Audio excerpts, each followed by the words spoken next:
Kita masuk ke segmen yang kedua dari bagian yang kedua kuliah ini tentang pola pasokan ya. Jadi di sini ingat begitu ya bahwa yang disebut sebagai, kalau saya di sini punya itu adalah pelabuhan begitu ya. Maka di sini demand itu atau permintaan itu datangnya dari hinterland begitu ya. Sementara kita lihat sebaliknya di sisi sebaliknya di sini yang kita sebut sebagai supply atau pasokannya tersebut itu justru datangnya dari ketersediaan kapal tersebut ya. Jadi kalau pertanyaan apa sebetulnya yang ingin dijawab dari penentuan pola pasokan ini, ibaratkan begitu ya, Anda memiliki demand atau permintaan dalam setahun itu ada 100.000 kiloliter ya. Kemudian yang di sini 100.000 kiloliter itu mau Anda adakan dengan cara apa? Apakah setiap ngirim begitu ya? Yang kita sebut yang pertama, keputusan yang pertama itu adalah parcel size-nya 1000 begitu. Berarti akan ada jumlah call begitu ya, atau jumlah kedatangan kapal itu sama dengan 10. Atau Anda mau mengadakan sekali itu adalah 2000, berarti jumlah call-nya sama dengan 5. Nah, tapi pertanyaannya tidak sesederhana itu begitu ya. Anda harus menyesuaikan dengan kondisi yang ada di lapangan, karena kalau kita berbicara masalah pasokan kapal itu adalah sesuatu yang sangat spesifik ya di bidang transportasi, dan Anda harus melihat di sisi ketersediaan kapalnya itu seperti apa. Apakah memang tersedia kapal yang sekali muat itu ada yang 2000, 1000 dan segala macam. Otomatis Anda juga harus menghitung begitu ya, biayanya seperti apa untuk menyewa kapal yang demikian tersebut ya. Dan juga tentu saja Anda harus menyesuaikan dengan aspek teknikalnya begitu, kedalamannya seperti apa. Apakah mampu begitu kapal Anda draftnya itu 5 meter, di sini draft sungainya 5 meter, 1, tentu menjadi sangat riskan begitu. Bagaimana kemudian kalau terjadi kondisi surut, dia hanya 4 meter, sehingga tidak bisa begitu kalau dalam hal ini. Nah, sehingga dalam penentuan pasokan ke terminal tersebut sebetulnya ada dua yang hendak kita putuskan. Yang pertama itu adalah ukuran dari pengiriman yang atau kita sebut sebagai parcel size ya. Yang berikutnya adalah jenis kapal apa yang akan Anda pakai. Nah, dampaknya ada bermacam-macam begitu. Itu akan menentukan jumlah kedatangan kapalnya itu seperti apa. Yang berikutnya tentu akan berdampak terhadap BOR-nya atau bornya. Karena di sini begitu ya, itu ada dua hal. Itu adalah setup-nya, dan yang kedua jangan lupa tadi adalah bongkar muat. Nah, kalau misalnya kargonya adalah kargo curah kering begitu ya, atau misalnya kargo kontainer atau apapun. Tapi kalau misalnya di sini adalah kita berbicara masalah operasi di kapal begitu ya, atau ke apa tuh namanya, terminal khusus, di mana terminal khususnya tersebut adalah terminal curah. Nah, maka tentu saja di sini sifatnya lain lagi ya. Kalau dalam hal ini Anda berbicaranya di sini adalah penyedotan pompanya dan seterusnya.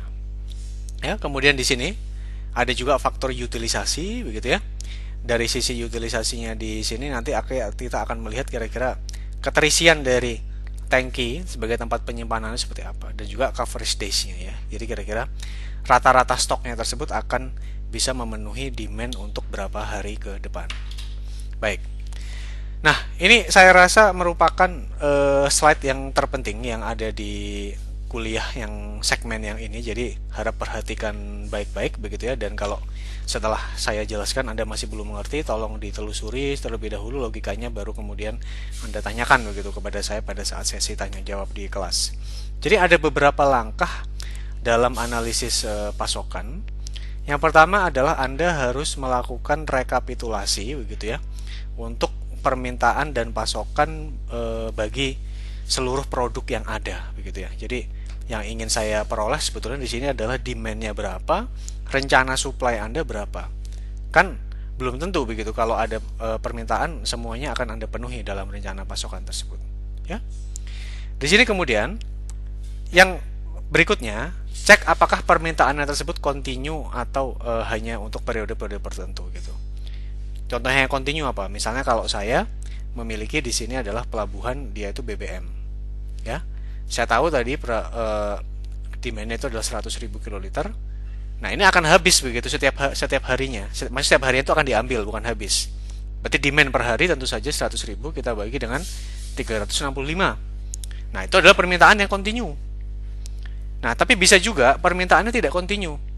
Kalau yang continue apa tadi? Misalnya di sini karakternya itu adalah kalau dipakainya untuk kepentingan rumah tangga.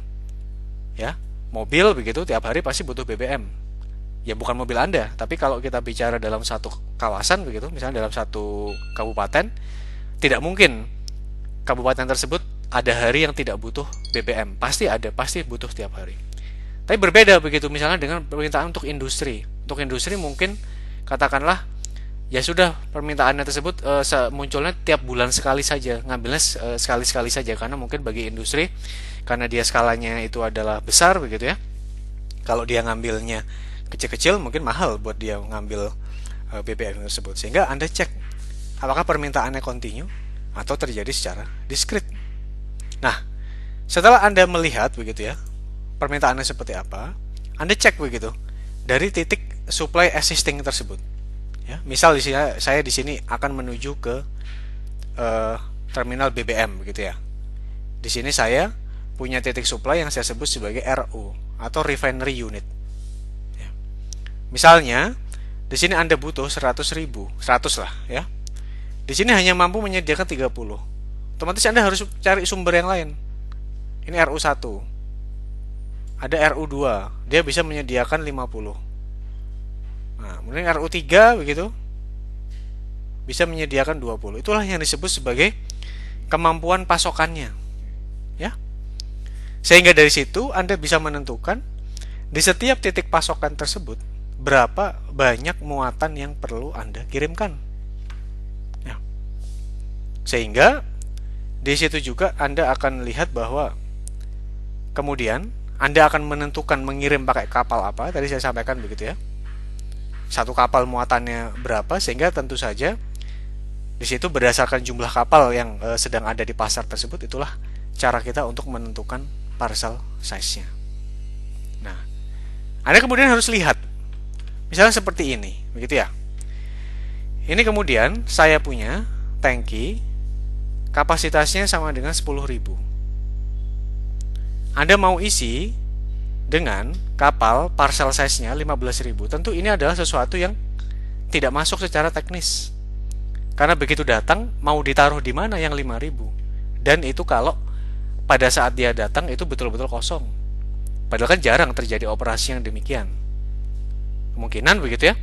Pada saat kapalnya itu datang masih terdapat sedikit sisa produk begitu yang ada disimpan tersebut. Ya. Jadi selain dari jenis kapalnya, tentu Anda juga harus menyesuaikan dengan ukuran tangkinya tersebut. Ya, baru Anda bisa menghitung call-nya itu ada berapa. Ya, 100.000 Anda mau ngirim sekali kirim tersebut adalah 1.000. Boleh. Berarti call-nya dalam hal ini ada 100. Ya, Anda mau ngirim dengan 2.000. Berarti call-nya dalam hal ini ada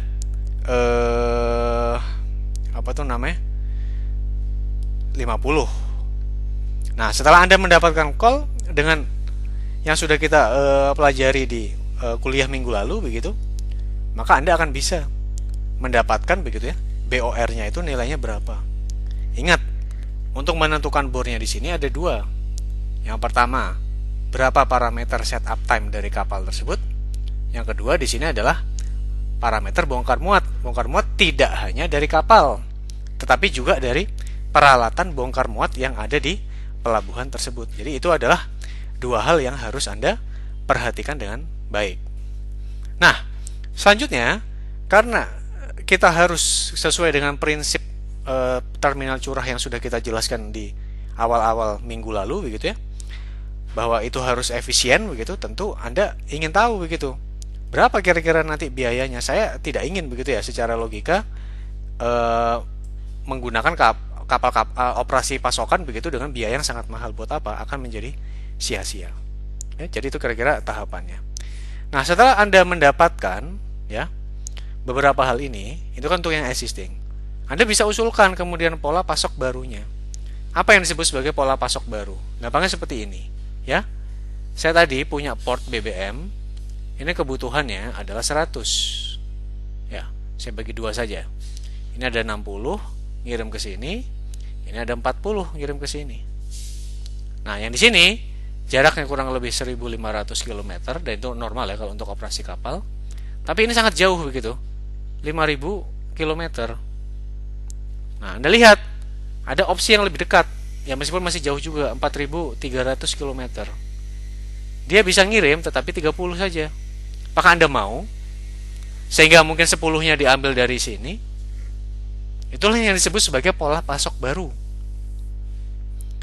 Dalam pola pasok baru itu pun Anda akan menentukan nanti jenis kapalnya bakal seperti apa. Apakah saya mau tetap menggunakan kapal yang sama seperti sekarang, yang mana parcel size-nya itu adalah kurang lebih sekitar 1.000 kiloliter begitu ya, atau Anda mau menggunakan kapal jenis lain, ya. Nah, sehingga di sini untuk pola pasokan baru, kalau titik-titiknya itu masih di lokasi existing dan kemampuan pasokan serta muatannya itu dia oke, cek dulu begitu ya. Lakukan analisis di sini. 3C Anda tentukan parcel size-nya, tentukan cek apakah dia cocok atau tidak dengan kapal yang sedia di pasar begitu ya. Call-nya berapa dan sebagainya. Tapi kalau dia tidak mampu lagi memasok begitu, Anda cari begitu lokasi-lokasi baru, kemudian Anda lakukan analisis. Ya. Nah, ini adalah contoh jaringan rantai pasok existing. Ya. Di sini begitu Anda lihat bahwa di sini adalah kita lihat saya punya terminal BBM-nya itu saya sembarang saya sebut terminal BBM Bonanza begitu ya. Dia mengirimkan ke dua jenis demand begitu. Demand yang pertama itu sebetulnya masih ke dalam jaringan logistik dia sendiri begitu. Artinya satu entitas begitu. Yang disebut sebagai konsinyasi adalah dia mengirim, jadi katakanlah ini perusahaan Pertamina begitu ya. Jadi masih mengirimkan ke depot-depot Pertamina yang lain. Mengapa tidak dikirimkan dari RU? Oh, mungkin RU-nya tidak memadai atau kejauhan kalau langsung mengirimkan ke lokasi tersebut begitu, sehingga dia perlu dipasok dari sini, atau masalah economic of scale atau apapun, ya. Nah, sebaliknya dia juga mengirimkan ke industri. Ada yang disebut sebagai kota Zamrud, kota Intan dan segala macam. Dia mendapatkan titik pasokan. Ya, dari RUA, RUB, RUC dan seterusnya. Dia menggunakan kapal, di sini ada MT, di sini ada kapal SPOB. MT itu adalah tanker, SPOB tersebut adalah oil barge. Ya.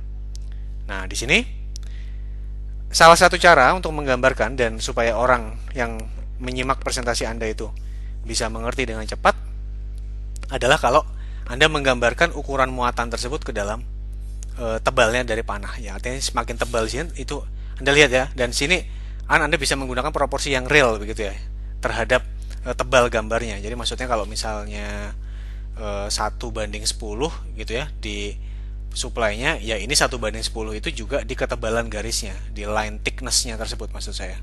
Line thickness-nya itu. Ya, kalau kita gambar di Visio lah katakanlah, atau PowerPoint juga bisa. Kan bisa dipilih ya berapa thickness-nya segala macam. Nah, sini Anda lihat jauh begitu proporsinya. Sehingga ini dari sini kita bisa melihat dengan cepat bahwa terminal BBM yang D tersebut itu merupakan lokasi yang sangat krusial, ya. Nah, jadi kalau seperti ini, begitu ya. Kemudian di sini kemudian kita akan lihat begitu ya. Di sini kalau kita di sini akan lihat bahwa ini merupakan rantai pasok existing. Nah, ini kasus yang saya sampaikan di sini memang khusus untuk BBM ya, karena kalau semua yang saya tampilkan tentu kita tidak punya waktu. Tapi mungkin terminologinya berbeda tapi logikanya sama, dan saya harap Anda mempelajarinya tidak menghafal ya, tapi berusaha mencerna begitu kira-kira logikanya apa. Baik. Di sini kemudian kita bisa memetakan untuk jaringan rantai pasok existingnya tersebut begitu ya. Contoh begitu untuk supply-nya, setiap RU tersebut mengirimkan produk apa saja. Ya. Kemudian demand konsinyasi, tadi saya sampaikan yang disebut sebagai konsinyasi berarti adalah kalau sebetulnya barangnya tersebut masih barang perusahaan tersebut, tetapi di situ adalah Anda mengirimkan dari lokasi yang lain. Untuk salesnya begitu, ini setiap kabupaten membutuhkan barang apa saja. Anda lihat ya, ada kota-kota yang tidak membutuhkan MFO. Ya, dan di sini Anda bisa lihat, oh kemungkinan berarti industri tersebut itu paling banyak, atau bukan industri tersebut itu terkumpul di Kabupaten Kemala seperti ini. Itu akan berguna begitu ya. Ingat, pelabuhan ada 3, sisi dermaga, storage, dan darat. Nanti pada saat Anda merencanakan untuk aspek daratnya, Anda akan bisa mendapatkan analisis yang lebih baik begitu ya. Di situ adalah kalau misalnya Anda ingin begitu ya, Anda ingin mendapatkan begitu kira-kira apakah di sana menggunakan truk jenis khusus begitu ya, katakanlah karena ke jalan seperti itu mungkin aksesnya agak sulit dan segala macam. Itu menjadi satu pertimbangan lain. Oke. Nah, ini kemudian yang disebut begitu ya. Yang disebut sebagai tadi di langkah pertama kalau Anda masih ingat ya. Itu yang disebut sebagai Anda ingin melakukan rekap begitu ya. Kira-kira demand dan supply-nya itu profilnya seperti apa begitu untuk kasus yang saya hadapi ini. Ya. Nah, di sini kita punya 1, 2, 3, 4 dan seterusnya untuk berbagai jenis produknya tersebut ya. Ini yang disebut sebagai pemetaan supply dan demand. Di situ adalah yang saya gambarkan dengan warna kuning ya. Di situ Anda peroleh bahwa supply-nya sekian begitu ya, demand-nya sekian. Lihat begitu ada beberapa yang tidak berimbang. Nah, tapi jangan salah tangkap dulu begitu. Di situ kalau ada yang tidak berimbang, bisa jadi dia dipakai untuk yang lain. Contoh begitu ya. Ini ada premium. Setahun dia datang 300.000. Mengapa demand-nya sekian? Hanya sekian begitu ya. Sebaliknya begitu. Di sini kalau kita lihat Pertamax begitu. Setahun sekian tapi hanya 150.000 tapi demand-nya lebih besar. Oh, mungkin ada proses pencampuran begitu ya. Ada proses pencampuran. Di sini adalah premium dan Pertamax tersebut mungkin itu ada yang dimanfaatkan untuk membuat Pertalite begitu katakanlah. Dan juga produk-produk yang lain. Nah, itu pengetahuan akan hal seperti itu begitu ya. Itu menjadi satu hal yang penting. Nah, sehingga kalau dalam logistik ya, kalau kita melihat lagi review yang ada di awal tersebut, tentu saja yang disebut sebagai BOM atau Bill of Material tersebut itu menjadi satu hal yang sangat-sangat penting begitu, karena Anda bisa melihat begitu struktur produknya seperti apa sehingga kita bisa memperkirakan begitu ya kira-kira seperti apa. Tapi penting begitu untuk melakukan agregasi begitu ya permintaan dan pasokan ini, dan biasanya permintaan dan pasokan ini kita agregasikan untuk periode selama 1 tahun.